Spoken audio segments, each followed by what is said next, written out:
السلام علیکم ورحمۃ اللہ وبرکاتہ۔ آج بہت اہم موضوعات پر اللہ عز و جل کے بارے میں بہت اہم جو عقائد ہیں، عقائد اہل سنت، ان کو ہم ڈسکس کریں گے۔ سب سے پہلے تو میں یہ بتاؤں کہ اللہ عز و جل کے بارے میں ہمارا عقیدہ یہ ہے کہ اللہ عز و جل جسم اور جسمانیت سے پاک ہے۔ جسم کسے کہتے ہیں؟ جسم سے مراد ہر وہ چیز جو جگہ گھیرتی ہو، تو اللہ عز و جل جسم سے بھی پاک ہے اور جسمانیت سے بھی پاک ہے۔ جسمانیت سے مراد کہ وہ چیزیں جو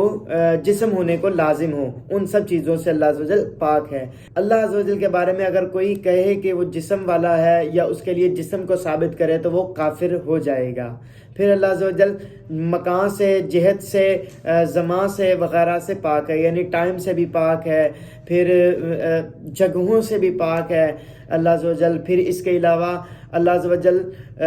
ڈائریکشن سے بھی پاک ہے، اطراف سے بھی پاک ہے، کسی بھی طرف کسی بھی جہت کو ثابت نہیں کر سکتے۔ اگر کوئی جہت وغیرہ کو یا اس طرح کی چیزوں کو ثابت کرے گا اللہ کے لیے تو وہ کافر ہو جائے گا۔ تو اس سے اللہ عز و جل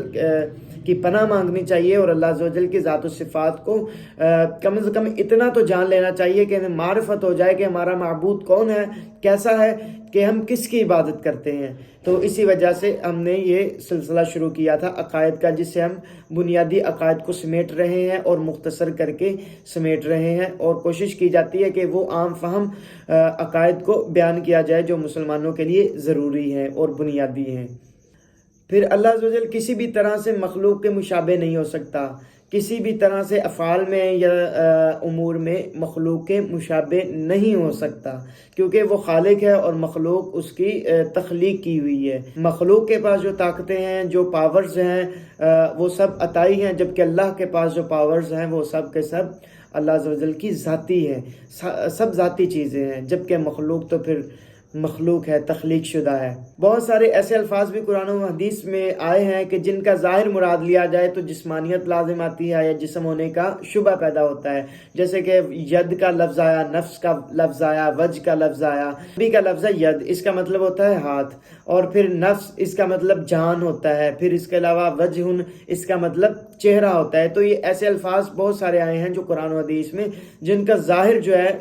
اگر مراد لیا جائے تو اس سے ہمیں لازم آ جائے گا کہ جسم یا جسمانیت کا شبہ پیدا ہو رہا ہے۔ تو جسم یا جسمانیت کا شبہ پیدا ہوگا تو اس کے بارے میں علماء کا کیا موقف ہے؟ اس کے بارے میں اہل سنت کا، ہمارے جمہور علماء کا، بڑے اکابرین کا یہی موقف ہے اور ہمارا یہی عقیدہ ہے کہ ان جیسے الفاظ کے ظاہری معنی کو مراد نہیں لیا جائے گا، ان کے مرادی معنی کو مراد لیا جائے گا، یا یوں کہا جائے گا کہ جو اللہ کی مراد، یا یوں کہا جائے گا کہ اللہ کے شایان شان۔ تو اس کی یا پھر اس کے علاوہ ان الفاظ کی مختلف طرح سے اللہ کے شایان شان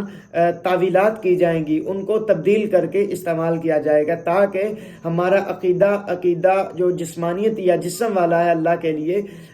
کہ اللہ عز و جل جسم اور جسمانیت سے پاک ہے، یہ والا عقیدہ اس کو ثابت کیا جائے اور اسی پر قائم رہا جائے، کہ اور اللہ عز و جل کے بارے میں دیگر باطل عقائد وغیرہ کو رد کیا جائے۔ اس لیے ان کے ظاہری معنی کو مراد نہیں لیا جائے گا، بلکہ ان کے مرادی معنی کو مراد لیا جائے گا۔